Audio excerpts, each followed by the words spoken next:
Do you like ice cream? At 58, Phillip Inhofer gets a new lease on life. He was a great granddad. He was very happy, really proud to work at McClellan Air Force Base. I was building a relationship back with my father. He lives each day like it's his last. He had gotten this convertible two-seater Mercedes, just trying to look kind of like a playboy. You guys need anything in town?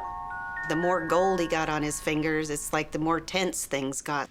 Using an escort service? I was shocked. Just me and the guys having a little bit of fun. I didn't really know everything about his lifestyle. Until new habits lead him to a terrible fate. I was scared to death. Just like a wave of heat that came from my head and flowed all the way out my toes. It was just one of the most brutal murders that I'd ever seen. When death comes knocking, no one is safe.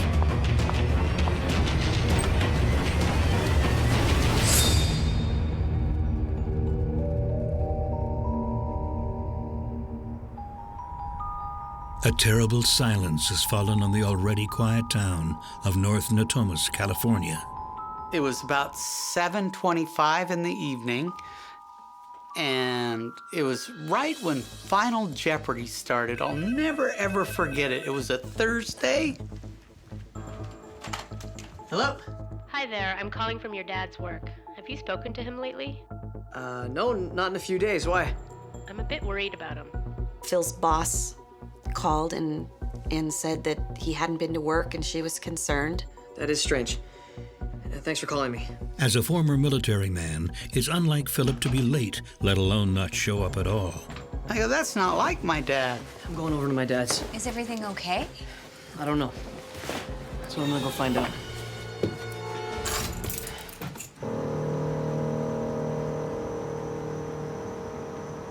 I noticed that his car isn't in the driveway, and the lights are all off, and it just looks like no one's home. I say, wait a minute. I have to go check.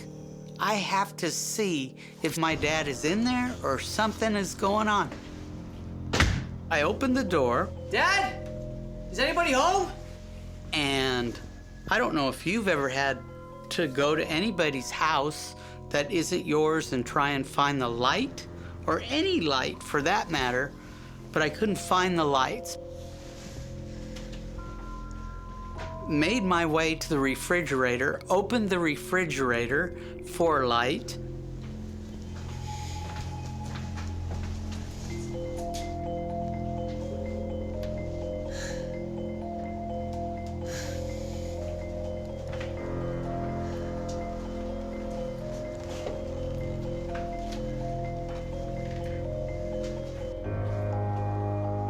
Dad?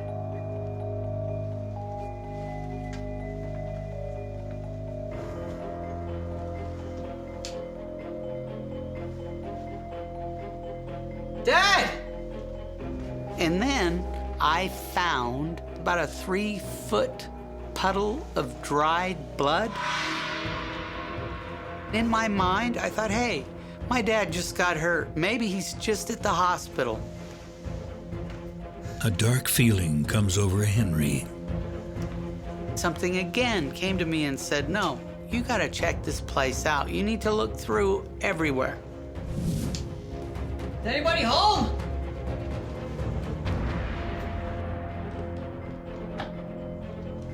I walked from his den into his bedroom. Then I decided, hey, you know, I should look in the closet.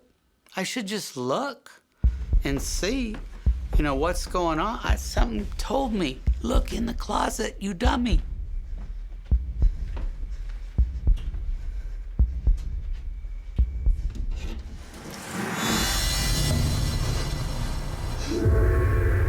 I found my father face down, naked, and he had a plastic bag over his head. I almost vomited. I was scared to death. Julie, you need to get over here. Dad's dead. Juliana arrives almost immediately. I was just horrified, just scared. We were both just terrified, scared. We thought he had killed himself at that point. We both thought he put a bag over his head until he suffocated. Henry calls 911. I just thought that he'd been so down. He'd been so bummed out, and he had no passion about anything. Except Phillip Inhofer has no history of suicidal behavior. We're in North Natomas?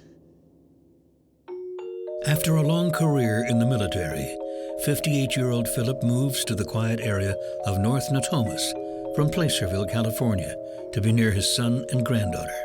He was somebody who loved to tell corny jokes. He was the king of the groaner type of joke, you know, the grandpa style of joke. Recently divorced from his second wife, he's enjoying his new chapter as a grandfather. I think he looks hungry. Do you think he looks hungry? Well, would he eat ice cream? Really? He was a great granddad, A+ granddad.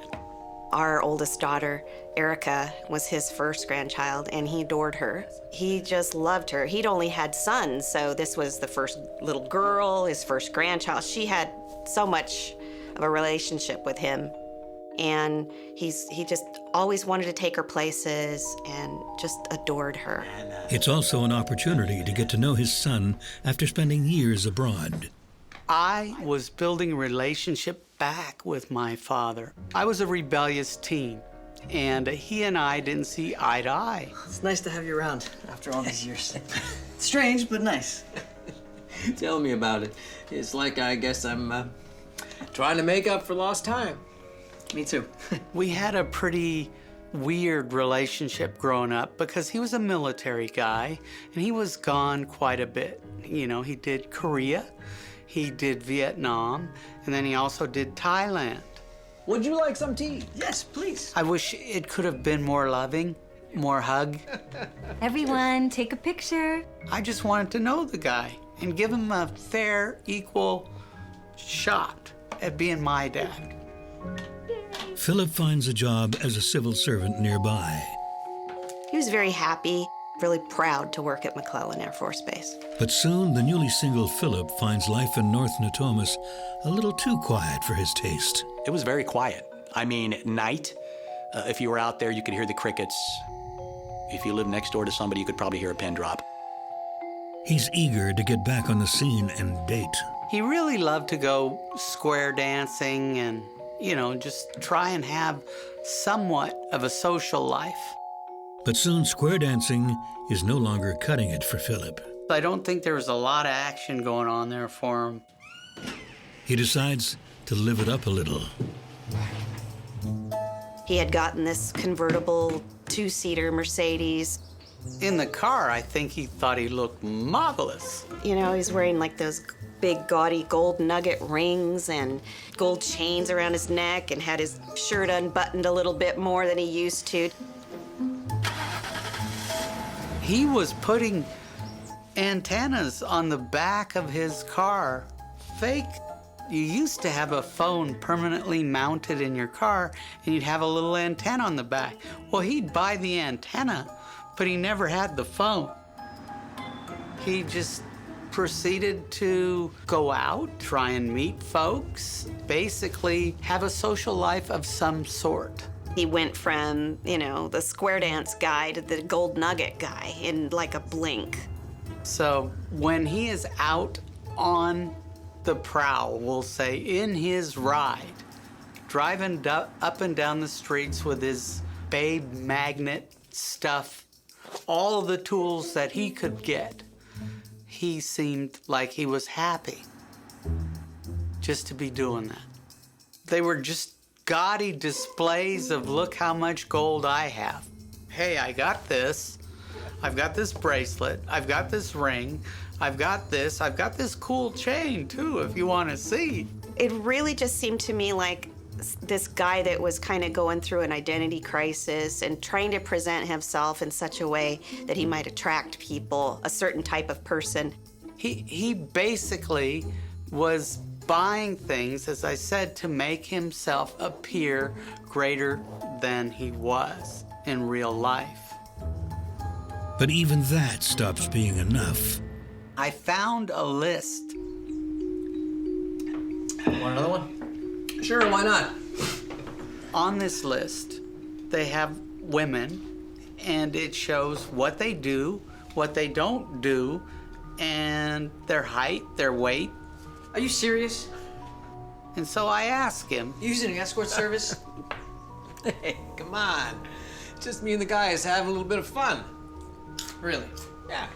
I try and pin him down. Can you imagine if Juliana finds out about this? Hey, what I do and who I do it with is my business, all right?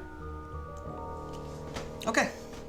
Turns out that's not the only secret Phil is hiding. That was the only person that he would want to spend time with. I was shocked. See you soon. I didn't really know everything about his lifestyle.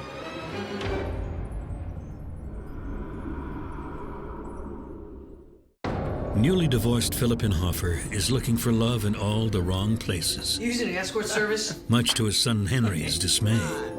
Just me and the guys having a little bit of fun.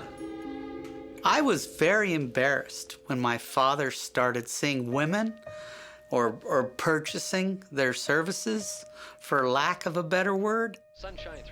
Maybe he just felt that it was a no-hassle arrangement and that he could just have a life like that. Even so, Philip often finds himself alone. I don't think he liked being alone. I don't think that's him. In January of 1991, Philip phones an escort service and asks for one of his regular girls. Hi. Is Christine available tonight? Would she be able to bring along one of her friends as well? Christina brings one of her new roommates, Jade Kabading, to meet Philip. Hey, ladies, welcome. Come on in. It's good to be back, Philip. Ooh, I love your dress. And who have we here? I'm Jade. It's nice to meet you. Hi there, Jade. Come on in. Philip is struck by Jade's beauty. That was the first time that Jade had accompanied Christina over to Phil's home.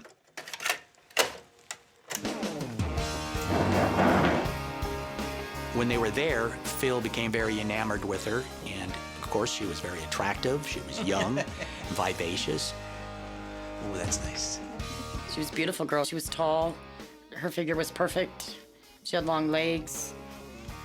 Jade had blonde hair. She dressed well. She liked to wear nice clothing, put her makeup on, and really looked good, really looked great. She was very friendly. She was a people person. She could adapt to whatever the situation was quickly. She had really good manners. If she told somebody she was a prostitute, they probably wouldn't have believed her because she just didn't fit that, you know, that stereotype that people kind of think what prostitutes look like. But she's a very attractive woman. Jade is legendary at the Mustang Ranch brothel where the girls work. She had repeat customers. They were enthralled with her. I mean, she was so, I don't know, she was like a magnet. Bam. Whenever she was in a lineup, they were picking her, so she made more money than anybody made out there. I was attracted to her as a woman. That's how attractive she was. I don't do women, so. Well, thank you, honey. She was so gorgeous. She was incredible. Let me just say it like that. Philip only has eyes for Jade. You know, Jade's a really beautiful name. Thanks, baby. It's my namesake gemstone. I'd really like to see you again.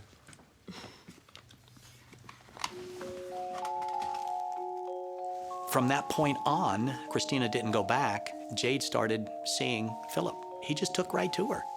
That was the only person that he would want to spend time with.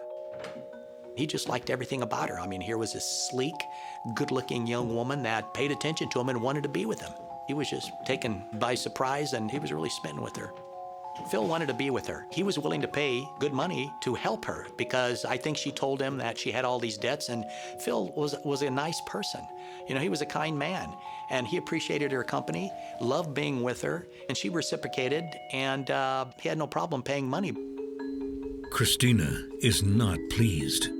She believes Jade is monopolizing Philip's time and money. Still seeing Phil, right? Yeah, you know, He wants to see me all the time. What? That's the last time I introduced you to a John with money. Don't call him a John. His name is Phillip. Her girlfriends, they were angry at her, and they told me nasty things about her. This could be my ticket, baby. My way out. They were just angry because Jade wound up with the prize, and they were jealous. They were angry. Jade was triumphant. She had told her coworker, you know, that Phil loved her and that she cared about him, giving them the sense that she wanted to leave the business and to have a real life, you know, settle down, have a real life. Hi there. When she's not working, Jade spends more and more time with Phillip, often driving long hours between the Mustang Ranch in Reno and Phillip's home in North Natomas, California. You know, she thought this was for real. As does Phillip, who doesn't know what to tell his son and daughter-in-law. They, in turn, don't know what to make of the new Phillip. Hey, guys. Just on my way up to Sacramento to get them gold hubcaps for the Benz. You guys need anything in town? No, Dad, we're good. Thanks. Okay, so this playboy dude riding around with his shirt unbuttoned and his Mercedes and his gold nugget rings. It's yourself. It started to bother me. I'm worried about letting him take my little girl out. What has gotten into your dad? I mean, this is weird. The more gold he got on his fingers, it's like the more tense things got. But Phillip doesn't care. He's in love. Wow. Hey. I love it. I love it. It's nice. I mean, he was giddy about her because she was just so attractive. And, you know, and he liked the fact that she would be a lot of fun. He just liked everything about her. Show me some more. Including her love of flashy and expensive things. She did have expensive taste. She had the most beautiful luggage I've ever seen. And the clothes that she had, they were beautiful. I mean, it's like something you buy on Rodeo Drive or something. You look beautiful, baby. We'll take that one. Thank you, baby. Oh, yeah. Oh. This goes perfectly. Look. All right, we'll take it. Yeah. Oh, thank you. Phil was now taking care of her monetarily. He was paying some big amounts of money for her company, and he was also buying her things and take her shopping. And Phillip's family still doesn't know about Jade. Henry? Is that you? Sorry. Just dropped by to say hi. How's my favorite granddaughter doing? She's not here right now.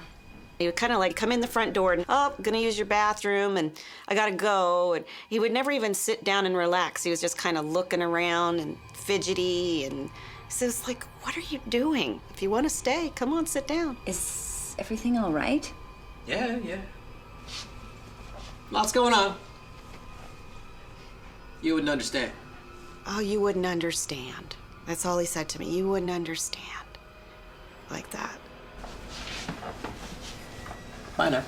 I knew him well enough and I sensed that something was going on. And my big concern was for his personal safety from harming himself. But Phillip's not depressed. Far from it. His problem is that he's in love, and it's costing him. And how have you been all day today while we were out shopping, huh? Phillip was selling some of his more marketable items to buy Jade things. As a couple, they make compromises. Phillip, I really can't stand little dogs like that. Oh, come on. How can anybody hate this little guy? I think I might be allergic or something. Can you please just take care of it? I really can't stand it. All right, baby. I'll see what I can do. And Phillip makes radical changes at home. Hey, no problem. Gotta go. Hey, where's the pooch today? Gone. What do you mean? Oh, it was just too much hassle. He was leaving hair everywhere. And I said, what? You don't have your company? No, I don't have that dog anymore. I didn't like that dog. Really? Yeah. See you soon. I was surprised. How do you tell a little girl, the puppy's not here anymore? Grandpa got rid of it. We won't understand why. It was just so sudden and so out of the blue. The strange behavior continues when Phillip shocks his son Henry with a question. So, what do you think I could get for the old babe magnet? What, you mean the car? I thought he was nuts. Okay, what's gotten into you, Dad? You know, maybe I need a change or something. You've got what you wanted this whole time. You finally have your bling-mobile. But you love that car. I'm just curious, all right? It's not a crime. And I said, Dad, why do you need another one? Because Jade likes and wants his car, that's why. Phillip might have wanted to know if by giving it to her, you know, how much money would he really be losing, because she wanted the car. I don't see what the big deal is. You know how much I love that car. I love my car too. Come on, baby. For me? I don't know. I think that it became a real problem in the relationship, her wanting this car and him not wanting to part with it. That's not the only problem. So, you want to go shopping tomorrow? I'd love to, darling, but I think we'd be better off taking a break from shopping for a while. But, Phillip, you promised. It came to a point where it started to weigh on him heavily, the amount of money he was spending and things that he was doing. In the end, Phillip can't bear to part with the car. Phillip loved that car. I don't think that he really wanted to get rid of it. Perhaps to make it up to Jade, the couple starts making serious plans. I love you. I love you too, baby. I can't believe I found you. There's a difference between sex and love, and so I think after a while, he wanted to find love as well as sex. What do you think if we were to make this permanent? The two of us, together. We could even put up a little picket fence. Jade thought that she and Phillip were going to be married. Wow. You know, I can see it. The two of us. Together. Forever. Jade realized that Phil was falling in love with her. I love you. And that he was the first man that really loved her. Yeah, I love you too. That was one of the reasons she wanted to leave Mustang Ranch, leave the business, and move in with him. So on March 5th, 1991, Jade asks her friend Dana to drive her 2 hours from Reno to the outskirts of Sacramento to start her real life. You're really doing it. You're really going. Yep, that's it. I actually met the perfect guy. He's great.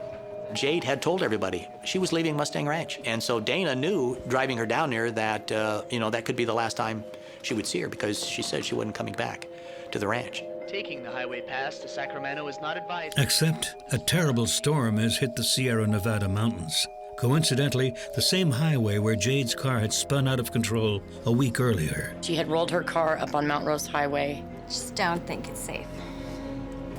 All right, we'll give it another day. And I said to her, I'll give you a ride, but I want to wait till the next morning and see if the snow clears. The next day, the storm shows no signs of letting up. They decide to drive anyway. It was snowing up on the pass. I had to go like 5 miles an hour for 2 hours up there. It was awful. She was quiet on the drive up, all the way up to the snow. She was kind of getting a little, I don't know, antsy, edgy, I don't know what you want to call it, but excited maybe. They finally arrive. Thanks so much for the ride. Hopefully see you soon. I gave her a hug and I said, I hope everything's okay. She gave him a hug and he gave her a hug. They were smiling and he was real excited to see her from the looks of it. Well, I missed you. I missed you too. The excitement is just a prelude to what's going to happen next. It was just the most traumatic thing you could ever imagine. Oh, I was horrified. I was scared to death. It was just one of the most brutal murders that I'd ever seen.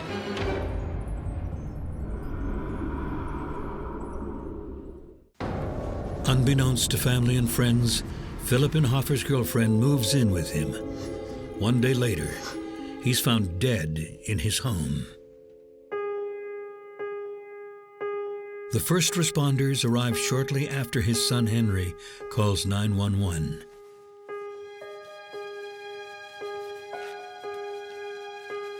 It's clear to them that this was no suicide. Just like a wave of heat that came from my head and flowed all the way out my toes. This is just unreal. And it's like these flashes of light on the side of your eyes, and it was just odd. How is this possible? And I was so concerned for my husband as he's in shock.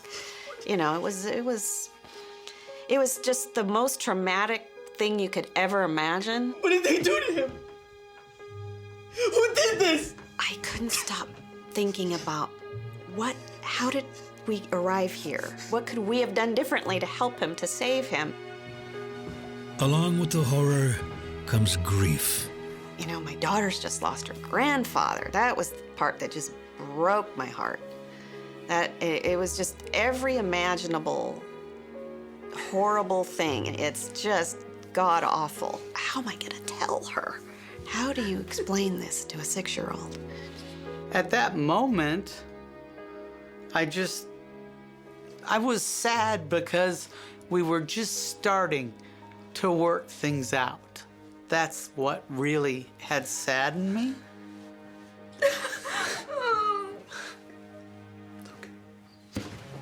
Lead Detective John Cabrera is immediately called to the scene. It was just one of the most brutal murders that I'd ever seen.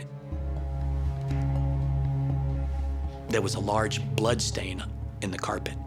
That's where I saw the victim, Phil Inhofer, lying, on his stomach with a plastic bag wrapped around his head, and he was just covered in blood. I could see that he had suffered numerous stab wounds on his arms, hands, his back, and I noticed that his throat had been slashed. The knife was lunged into him and then broken off. This is a brutal murder. This is someone that went into a rage and just didn't know when to stop. We also find that his skull had been fractured, his jaw, his teeth were bashed in, just tremendous amounts of blunt force used.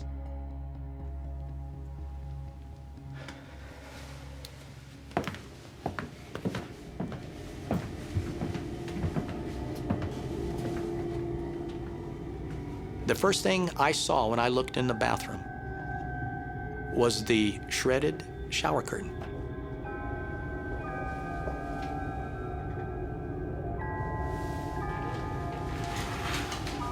And secondly, all the blood that was in the tub, on the shower curtain, on the walls. There was blood everywhere. This was just a vicious, brutal attack. I think one of the most important things that I found in the home that night while doing the crime scene is a piece of paper on the bedstand. This piece of paper, it had the name of Jade Cabadine. Jade's name was on 2 pieces of paper in the house. One of the pieces of paper was on an envelope, and the address matched the paper on the bedstand. So in my mind, I knew this is someone whose name has appeared in this home twice, so there has to be some significance behind it. Do you know if he was seeing anyone? He was dating a few girls, but nothing serious. I asked him a lot of questions about what was going on, and he really didn't have a whole lot of information other than, some of the other girlfriends that Phil had along the way. No one seems to know anything about Jade. I think his father just wanted to keep that information somewhat to himself. No idea. Because knowing that she came from an escort service, that I think Phil just didn't want to upset his sons, his daughter-in-law. His Mercedes is gone. It wasn't in the driveway. It's not in the garage. He loved that car. Cabrera immediately has an APB sent out for the car. He checks the Sacramento address, but there's no sign of the mysterious Jade. Finally, a lead. After getting hold of Phillip's phone records, Detective Cabrera spots a call from a man named Michael Parker in a town called Soda Springs, California. The phone number and the city just seemed a little odd, so I followed up on it. Yeah, hi. I'm looking for someone by the name of Jade Kabading. I told him, I'm calling this number because this phone number happens to be in a dead man's phone bill. But why? I was probably in shock for a couple weeks, I don't know. We were terrified because the person who killed him was on the run.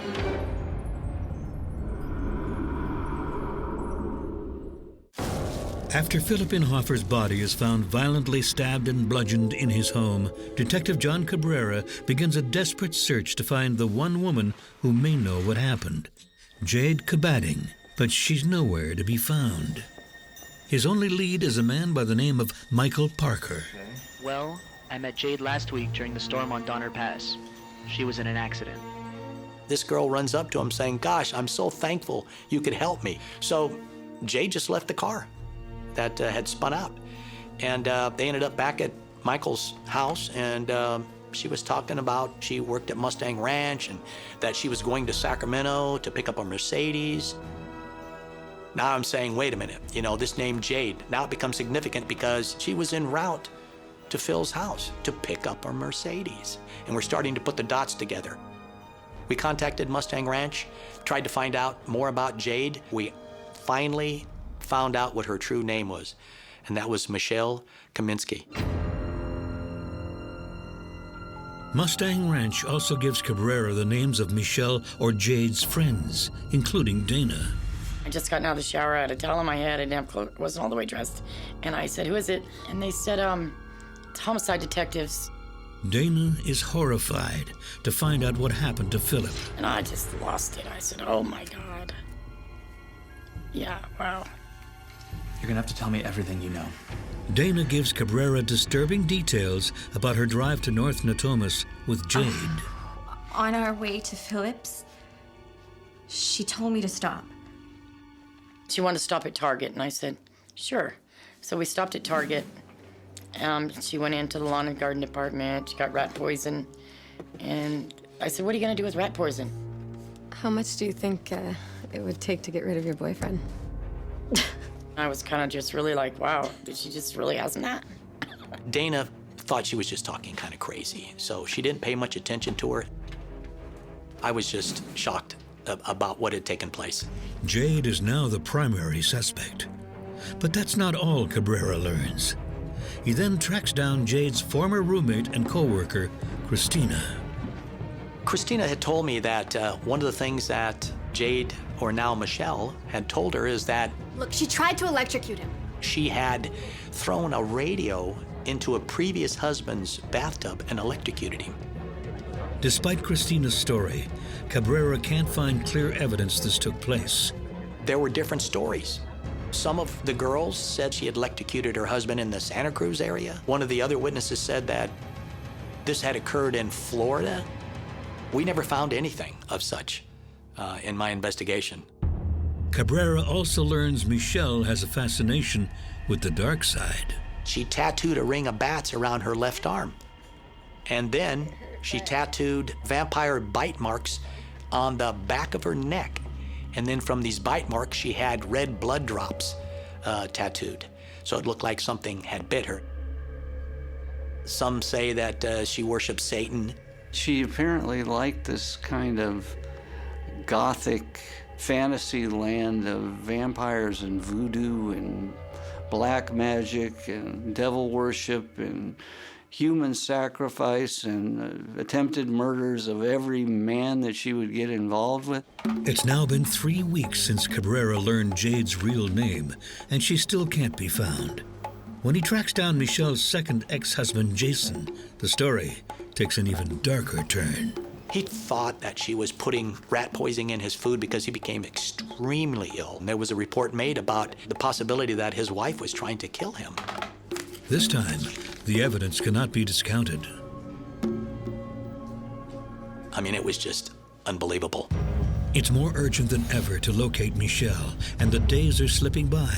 A beautiful, lethal woman is on the loose. She was gone. She just seemed to vanish in thin air. Whereabouts unknown. Henry and Juliana live in fear, uncertain where she will show up next. Can you turn down the volume for a sec? Does this person know where we live? It's that same car from before. Did you lock the door? I think so. I remember we slept all the lights on. We put golf clubs on all the doors. We were terrified. It was just utter chaos. Utter chaos. The FBI is called in. We put a nationwide bulletin out, for her, and enlisted the assistance of the FBI and other law enforcement agencies to help us in make an attempt to locate her. Cabrera also reaches out to the media. Michelle is nicknamed Batgirl, and the story catches fire. Once she appeared on these national television shows, the story about her and our search for her, we started getting phone calls from all over the United States. We're getting phone calls for people that said, yeah, she'd been by here. Finally, there's a breakthrough. 2 weeks after the nationwide bulletin, a police officer from Biloxi, Mississippi, is on routine patrol when he notices 2 women pulled off to the side of the road. Hi. Can I help you? Some cop happens to be driving by and he wonders what they're doing there. And, Yeah, sure, you can look around. and they've got this, it's like a Ryder truck with a big box on the back. The officer takes a closer look at the truck and discovers a freshly painted silver Mercedes parked in it. So he gets up in the vehicle, no plates. However, all vehicles have a VIN number. He runs the VIN number, and it automatically comes back to a hit that the vehicle belonged to a murder victim in Sacramento, California. And at that particular time, he places both individuals under arrest. Cabrera does not waste a moment and immediately flies to Biloxi. I was so relieved. I thought, good, now this ends, and it ends now. But what he learns there is far more bizarre than he anticipated. Some sort of devil worshiper, and she's in her zone now. She saw snakes, and it was like a monster. That's not a crime of passion, that's a nightmare.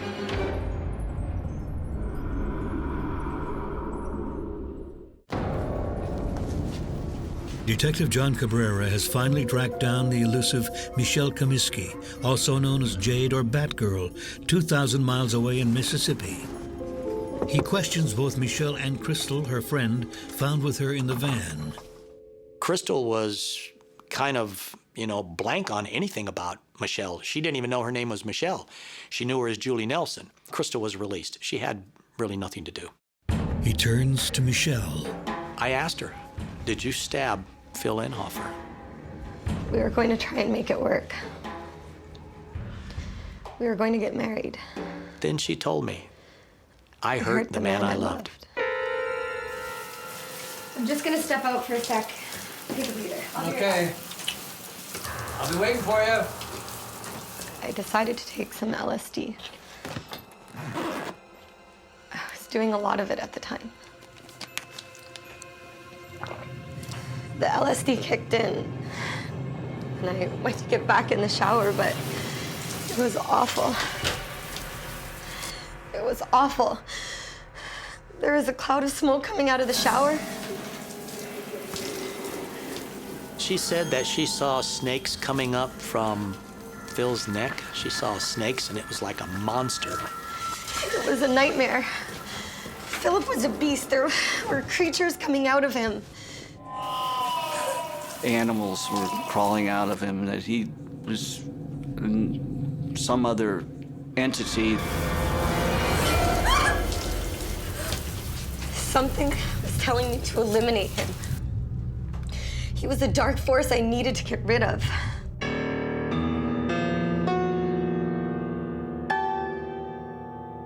Satan told her he would protect her.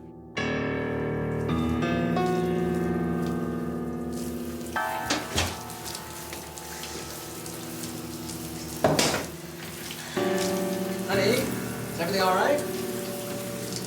Jade? Put the knife down, Jade! She's stabbing him. And by doing so, she's shredding this shower curtain.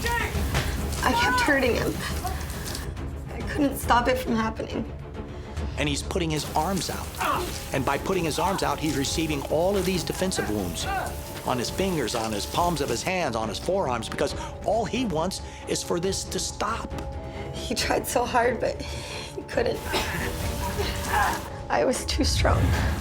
She's some sort of devil worshiper, and she's in her zone now. She breaks the first knife off in him, and then she continues on with the second knife.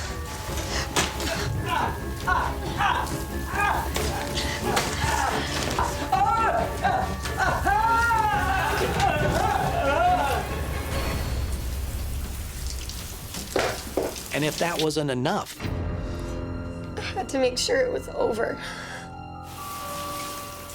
she used her aluminum baseball bat on Phil's head. You know, kind of a coup de grace, making sure if he wasn't dead, he would be dead after she was done with him.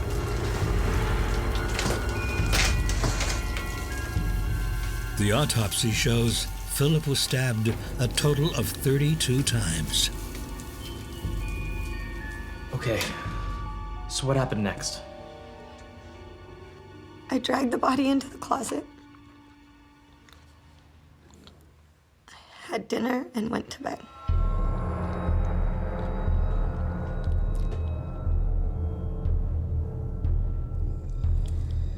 Satan was the only one there for me. He was guiding me through everything.